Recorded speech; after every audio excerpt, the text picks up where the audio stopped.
morning students. So students, today we are going to learn about political science. The lesson we are going to study is working of the constitution. Now students, already you have studied about local government bodies. Now local government bodies, it is including, that is the Sarpanch, Municipal Council, Panchayat Samiti, Zilla Parishad, that is included in the local government bodies. Along with that, you have studied about the values and philosophy of the Indian Constitution. That is values, liberty, equality, fraternity, that you have studied. And moreover, last year we have studied about the India's place in international relations, that is about the United Nations we have studied. Now Indian Constitution has declared the objective as secular means where all religions are equal, and democratic means all are equal and all are having equal rights, and republic means where head of the state or nation is elected. For example, our president we are electing, prime minister is elected, they are not hereditary, but we people we are electing them. Along with that provisions, there are some laws that are made to ensure the citizens to get justice and freedom. Now children, we all know that the constitution came into force on 26 January 1950, and from that time the government is functioning according to the principles of the constitutions.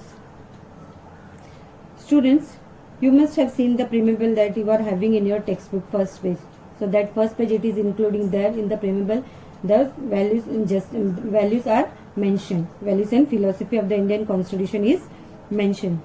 So in this chapter we are going to study about the nature of the Indian Constitution, democracy, important changes that have taken place in political process, and the steps taken by the government to establish social justice, equality. So the topic that we are going to study is democracy, social justice and judicial system.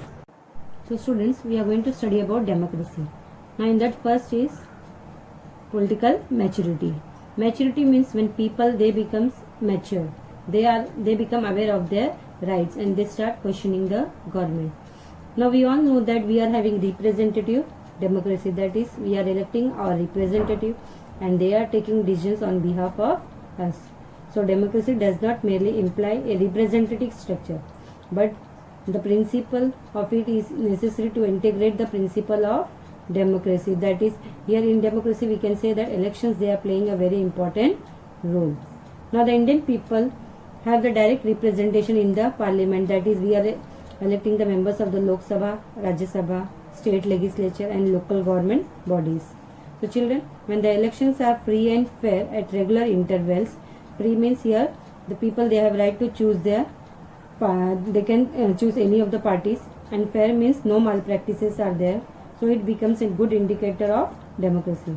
So children, when the participation of the people increases and political competition is there, it shows that democracy is successful. Next one is right to vote. Now right to vote, it is one of the most important provision in our constitution. So in the pre-independence period, the right to vote age was 21, but when we got the independence, children, the age was lowered to 18, and because of this we got the opportunity. Here the younger generation they got the opportunity to participate in the political affairs.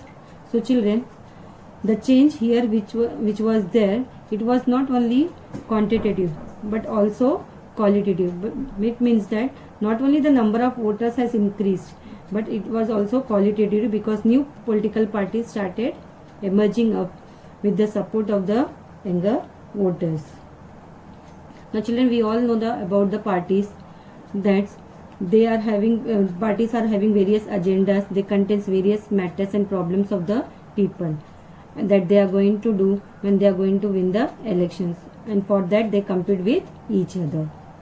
Next is decentralization of democracy.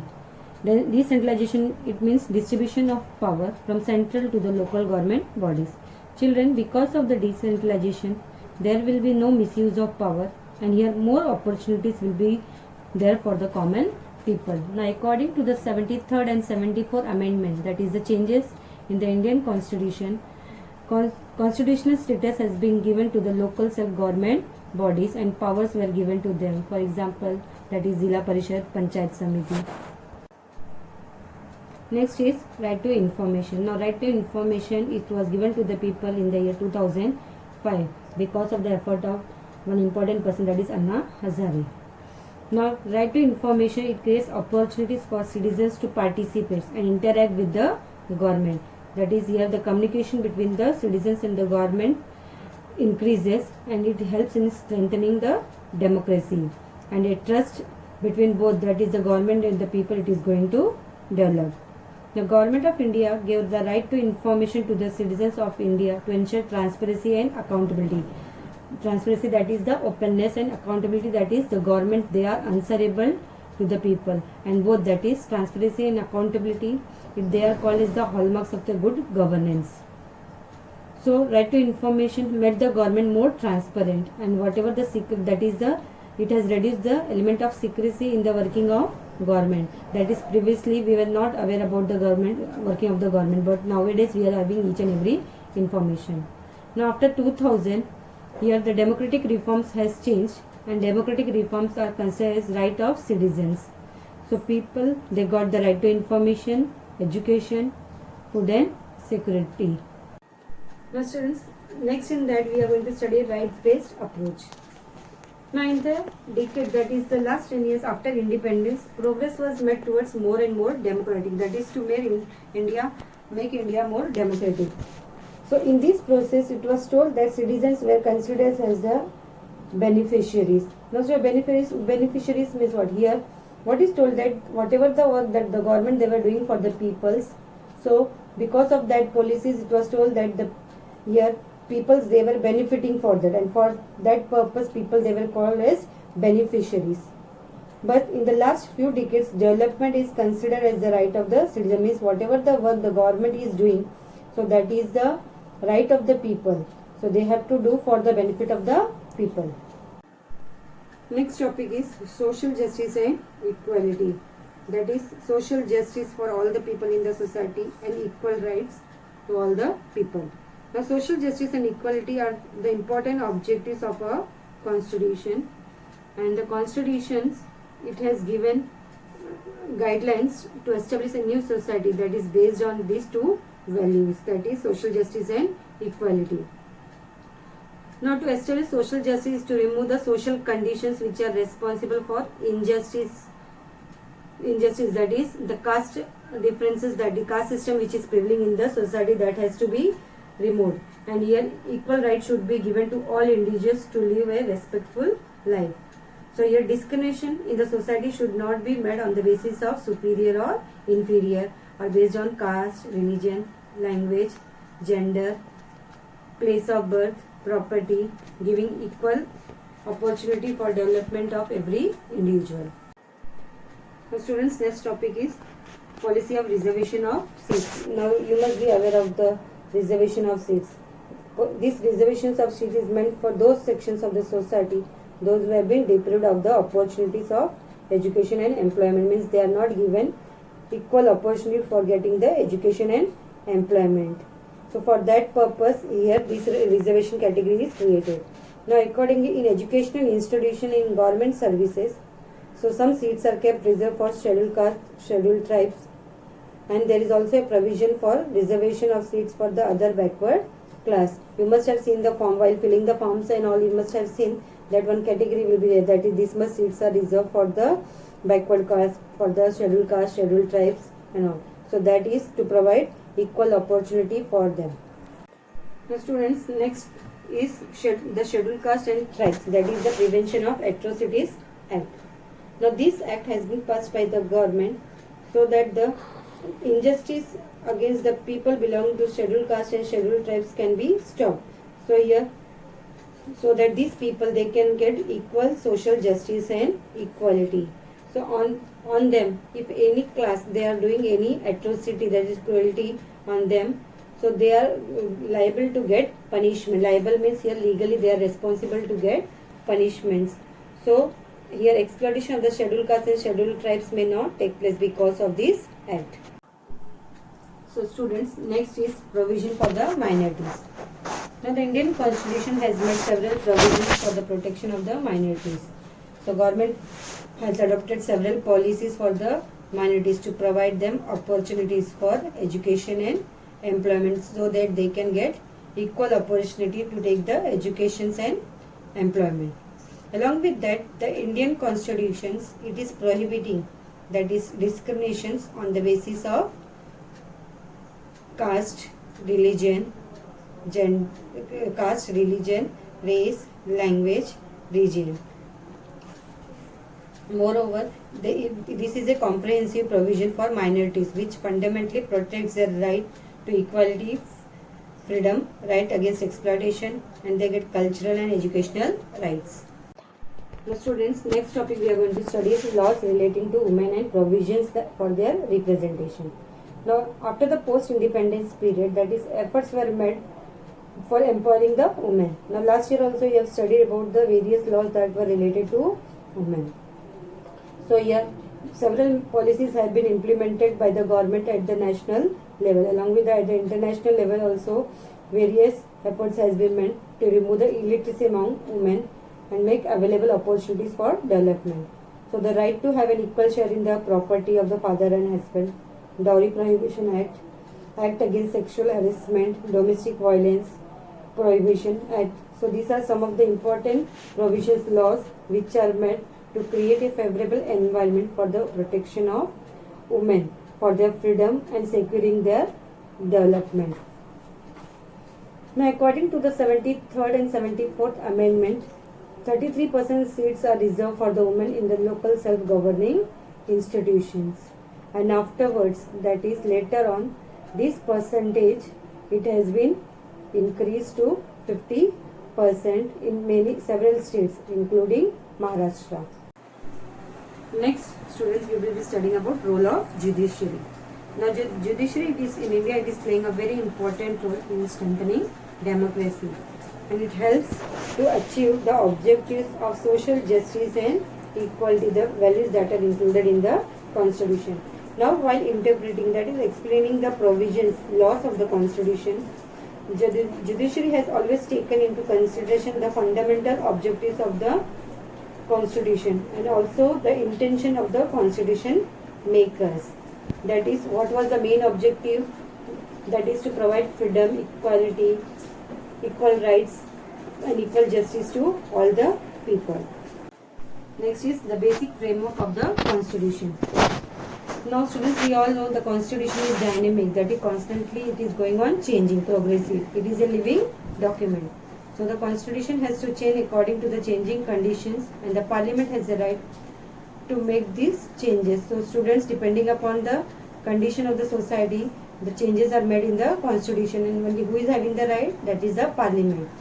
The judiciary has accepted this power of the Parliament to make the changes in the Constitution, but at the same time specified the limitations on this power. This Parliament, they have given the power, they are given the power that they can make the changes, but to some limited extent.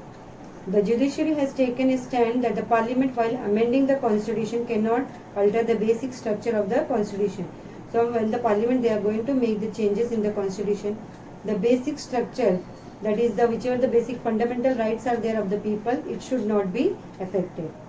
In that second will be significant judicial decision. That is, the protection provided to the citizens by fundamental rights in the Constitution has been made more meaningful by various decisions that are taken by judiciary. So some important topics are there that include rights of children. Children, they are having the right to education, protection of women rights, protection of honor and dignity, that is respect of women. So students, before ending the lesson, I am going to give just a summary of the lesson what we have studied. So we have studied about the constitutions, how the Constitution has been formed. Now we all know that the Constitution has been formed on 26 January 1950. An Indian Constitution, its objective is to establish a secular democratic republic. I told that secular means here all religions are equal, democratic means all are having equal rights, and republic means that is the head of the nation is elected. So here Indian constitutions, it has been developed on the basis of social justice and equality. Means here social justice and equality should be there. So in this chapter we have studied about the democracy, social justice and judicial system. So about democracy, students, we studied about the political maturity. So about the maturity, I told that where the people, they will be aware of their rights, and when they become aware of their rights, they will start questioning the government. So here we all know that democracy, it is an integral important part of the political life of the society, that is elections. Through the elections we are electing our representative, and on behalf of us, these people, they are taking the decisions on behalf of us. So see, people, for all of us, it is not possible to participate in the affairs of the country. So for that purpose, we are electing the representative in the parliament, that is Lok Sabha, Rajya Sabha, state legislature and local government bodies. And moreover, the elections in our country, which are, they are free and fair. About the free, that is people, they are having the right to choose any of the political parties. Fair means no malpractices are there, is there. And moreover, we have studied about, that is different types of political parties are there. About them detail in the next chapter we will be studying, but here told that different political parties are there, and that parties, so people, they get an option for them for the votings, and these parties, they have a competition among them to compete for getting the power. Next we have studied about the right to vote. Now right to vote, here it is told that before the independence, in the pre-independence time, the right to vote age was 21, but later, after we got the independence, the age has been lowered, that it has been brought to 18. And when age was brought to 18, so here opportunity was there for the younger generation. They got an opportunity to participate in the affairs of the country, and as a result, new political parties started emerging with the support of the younger generations. And this, it is told that India, all over the world, India is a vast democratic nation. Now the number of voters, they are more as compared to any other country all over the world. And the parties which are there, so they are trying to fulfill the expectation of the peoples, and for that purpose, what they are doing, they are competing with each other, having competition with each other. Next we have studied about the decentralization of democracy. Decentralization of democracy, that is distribution of power from the central to the local government bodies. In the local government bodies, it will be coming, that is Panchayat Samiti, Zilla Parishad, so to them giving the powers. So in this, what will be the best thing? There will be no misuse of powers, and here more opportunities will be available for the people to participate in the political affairs. Next we have studied about the right to information. Now right to information, it was introduced in the year 2005, and important person who was responsible for that was Anna Hazare. Now this right to information, it increased communication between the citizens and the government, and because of that, there was a relationship of trust between the government and the people. And here people, they got the right that they can know how the government is functioning, what work they are doing, and the government, they have to provide each and every answer. That is the government, this right to information ensures transparency. Transparency means openness. People, they should, each and everything has to be informed to the people. And accountability, that is they have to answer to the questions of the people, and that became the hallmark of good governance. Now after 2000, it is told that the whole approach towards democratic reforms, I have told that changes, it has been changed. So democratic reforms, it became the rights of the citizens, that is right to information, education, food security, etc. Next we have studied about the social justice and equality. Now social justice and equality, that are very much important in a democracy. So the constitution in our country, they have provided some guidelines for maintaining these both the values. So here for maintaining establishing social justice, we have to remove the caste system which is prevailing in the society. So they are responsible, caste system is responsible for injustice, and So it has to be removed. The principles of justice and equality aimed at ending discriminations in social status means because of that here superior or inferior things are there, so that has to be removed from the society, and discrimination should not be there in the society on the basis of caste, religion, language, gender, whether it is male or female, place of birth, where the person is born, race, property, and it provides equality of opportunity for the development of every individuals. Next, we have studied regarding the policy of the reservation of the seats. Now students, I have told that you have seen in many where you have seen that is reservations categories are mentioned for the scheduled caste and scheduled tribes people. So that people means for them, so that they can get the equal opportunity in the education and employment. So for that purpose here, this policy has been implemented by the government for the scheduled caste people, for the scheduled tribes people, and for the backward class. Next, we have seen about the scheduled caste and scheduled tribes, that is Prevention of Atrocities Act, that is violence that is done by the upper class people on the lower class. So this act it helped in stopping the injustice against the people that was against the injustice that is done on the people of scheduled caste and scheduled tribes. So here punishment will be given to whichever person will be responsible for doing that act. Next, we have studied about the provision for the minorities. Now our government, they have our Indian constitution, it has made some provision for the protection of the minorities also.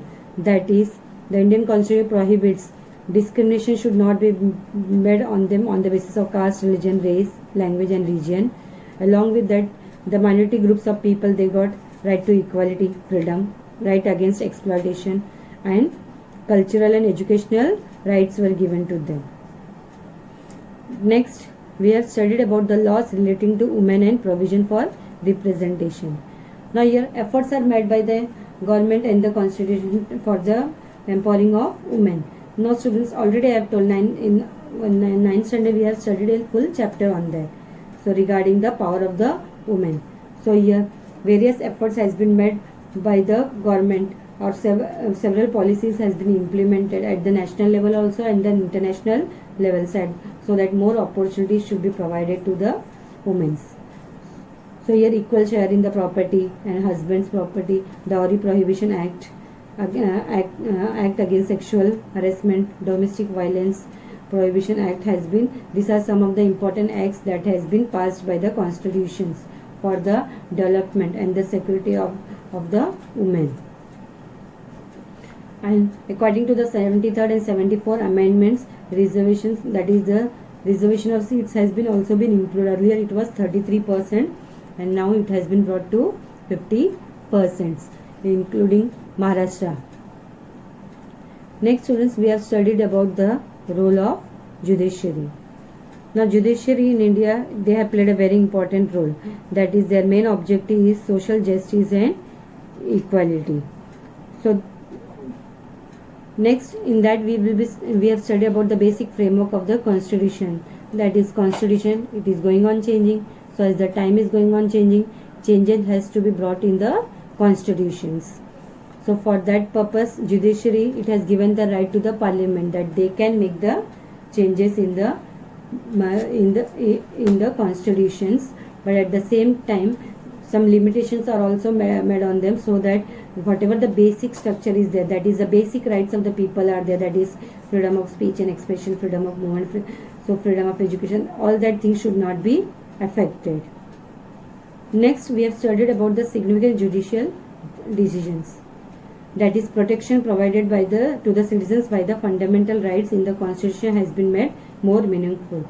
So here the subjects that included was regarding the judgments includes right of children. The children, they are having the right to educations. There, along with that, ban on the child labor, protection of women rights, protection of honor and dignity of women, individual freedoms, along with that related with the tribal empowerment. That also we have studied. So students, in this chapter totally we have taken a review of the constitution and working of the government on the basis of the constitution in the context of Indian democracy. So by studying that, we came to know that various challenges are there before the Indian democracy, and government's acts and policies have not put an end to all the problems. So there are several new problems confronting us, means coming into force. So however, what is important that in India have developed a democratic mindset, means here we are having a democratic form of government, so in that each and every problems it can be solved. So students, hope you have understood the chapter. So today's assignment for you is explain right based approach, and second one is explain right to information.